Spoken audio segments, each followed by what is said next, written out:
2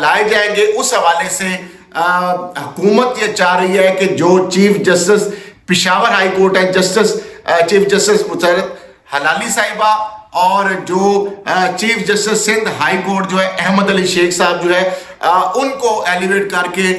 supreme court of Pakistan میں لایا جائے. یہ حکومت جو ہے اس کی یہ خواہش ہے وہ چاہ رہی ہے کیونکہ حکومت یہ سمجھتی ہے کہ چونکہ chief justice Sindh high court Ahmed Ali Sheikh صاحب جو ہے ان کو سپریم کورٹ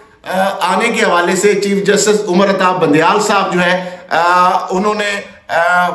اس چیز کا ساتھ نہیں دیا تھا. تو حکومت یہ سمجھتی ہے کہ اگر وہ سپریم کورٹ آتے ہیں اپنی سینیرٹی کی بنیاد پر تو ان کو لگتا ہے کہ وہ چیف جسٹس عمر عطا بندیال صاحب کے ہم خیال جو 8 ججز ہیں ان کے ساتھ وہ شامل نہیں ہوں گے. اور اسی طریقے سے جو chief justice of Pakistan chief justice of Peshawar high court جو ایکٹنگ چیف جسٹس اور پشاور ہائی کورٹ جسٹس مسرت حلالی صاحبہ ہے جن کو 31 مارچ کو جو انہوں نے عہدہ سنبھالا ہے acting chief justice Peshawar high court کا, ان کے حوالے سے بھی حکومت یہ سمجھتی ہے کہ اگر کے پی کے اور سندھ کے حوالے سے اگر 2 ججز آ جائیں گے تو اس سے یہ ہے کہ جو حکومت ہے ان کی یہ لگ رہا ہے یا وہ سمجھتے ہیں کہ شاید جو 7 ججز کے ساتھ جو ججز بھی ملتے ہیں جج صاحبان تو پھر جو ہے سپریم کورٹ کے اندر جو معاملات ہیں جو اکثریت جو ہے وہ چیف جسٹس کی بجائے دیگر جو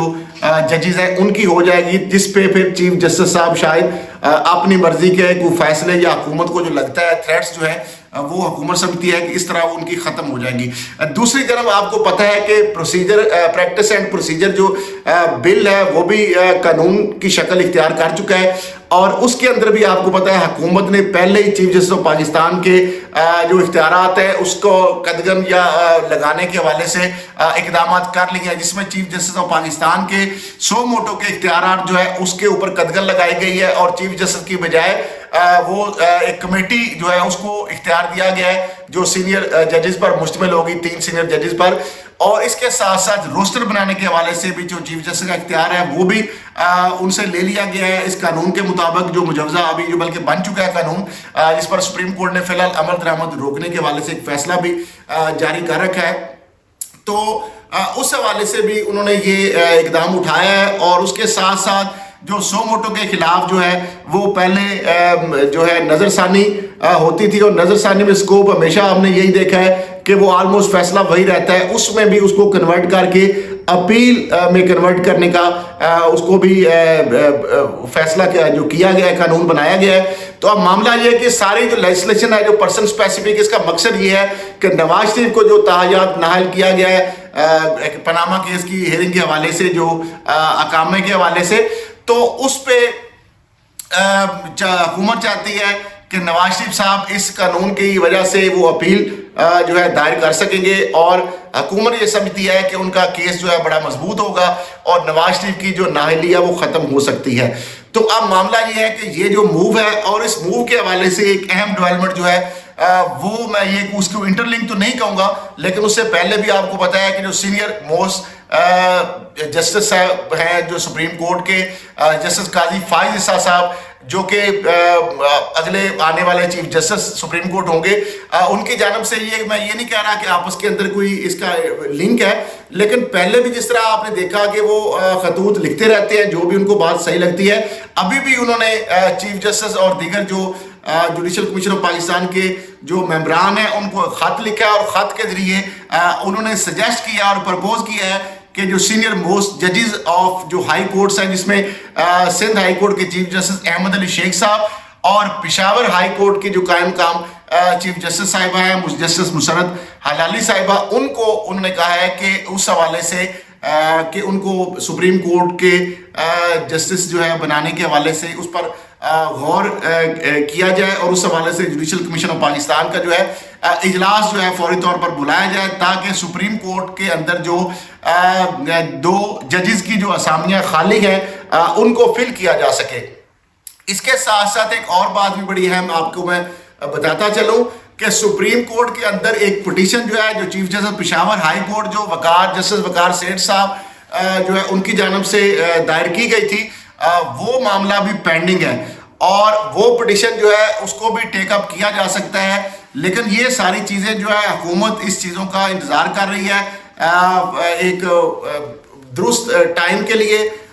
خاص ایک وہ وقت کا انتظار کر رہی ہے. ایسے حالات واقعات جو ہے حکومت انتظار کر رہی ہے کہ اگر اس چیز کو ٹیک اپ کیا جاتا ہے تو اس حوالے سے جو حکومتی کیمپ سے جو خبریں یا ذرائع سے آ رہی ہیں وہ یہ بھی کہہ رہے ہیں کہ جو 2 جج صاحبان ہیں جس میں جسٹس عائشہ ملک صاحب ہے جن کو لاہور ہائی کورٹ سے سپریم کورٹ لے کے جایا گیا, اور اس طریقے سے